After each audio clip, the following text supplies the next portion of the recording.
Will Canada become the next Venezuela? This is a question.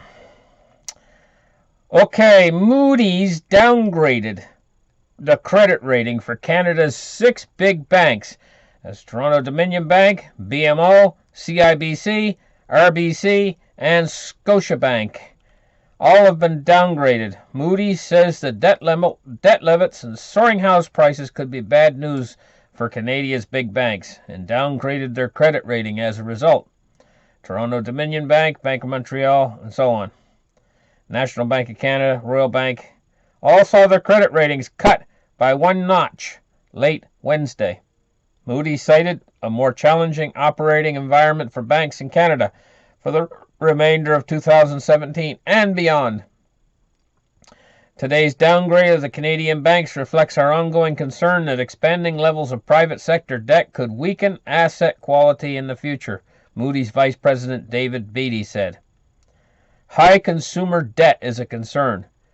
Continued growth in Canadian consumer debt and elevated housing prices leaves consumers and Canadian banks more vulnerable to downside risks facing the Canadian economy than in the past. Moody's noted that record-high debt-to-income ratio of 167% is a cause for concern, and said debt levels are now beyond the usual risk models in place to determine whether businesses could withstand a crisis. So Canada is on the verge of bankruptcy. Could Canada become the next Venezuela? Honest to goodness, what could actually trigger it to happen, and it's a bubble waiting to pop, is the Ontario housing market. You can take a look, and you can go on the internet and take a look at what I'm talking about here. $1 million house in around the Toronto region of Canada, in around Ontario. $1 million house is not much of a house at all. It's like a... I'm not going to call it a dump. It's not really a dump, but it's not a big house. It's maybe a normal size family home. And it's not luxurious or anything. It doesn't have luxurious amenities or anything, but it's worth more than $1 million. Now, this is the kind of bubble that they have blown in that area. They've blown a bubble, a huge bubble in the real estate market there. A bubble that is so ready to pop, it's unbelievable. The houses are overpriced by 10 times what they're worth. And if that real estate bubble in the Ontario region pops, Canada has got such high consumer debt through the rest of Canada, and the banks are on the edge, that Canada could actually become the next Venezuela overnight. And I'm not exaggerating. China's in trouble too. China's got a credit bubble that's popping as we speak. I'm not really going to get it too much into China because this is about Canada. But the after effects of China's credit bubble popping could actually have an effect on triggering the bubble pop in the Toronto region and in around Ontario, which would bring down the Canadian economy, and we could quite literally here in Canada become the next Venezuela.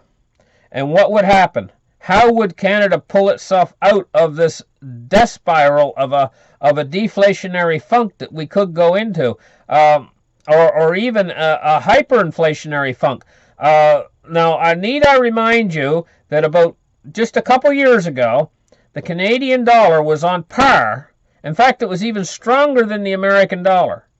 Right now, it's only worth 72 cents. You know what the next step is, don't you? It's worth 50 cents. That's the next step. And the next step, it's worth 25 cents. And the next step, it's worth 10 cents against the American dollar. And the first thing you know, Canada is going the way of Venezuela. And there'll be rioting in the streets the next thing you know. This is the problem. And don't think it can't happen here, because the people in Venezuela is a rich country with a lot of oil. Now, Canada's a rich country with a lot of oil. So don't think it can't happen. It can happen. So, if you like what I got to say, this is just a little warning about what the potential is and what actually could happen. And it's not an impossibility. It's a little warning ahead of time, and it's all because of this overextended of debt. Canada's overextended itself in debt. And right here it says that 167% debt to income ratio. They've overextended themselves in debt, and they have an overinflated real estate market that if it pops, it could bring the whole system down here in Canada. Thank you very much for listening. Like and subscribe, and we'll catch you in the next show. Bye.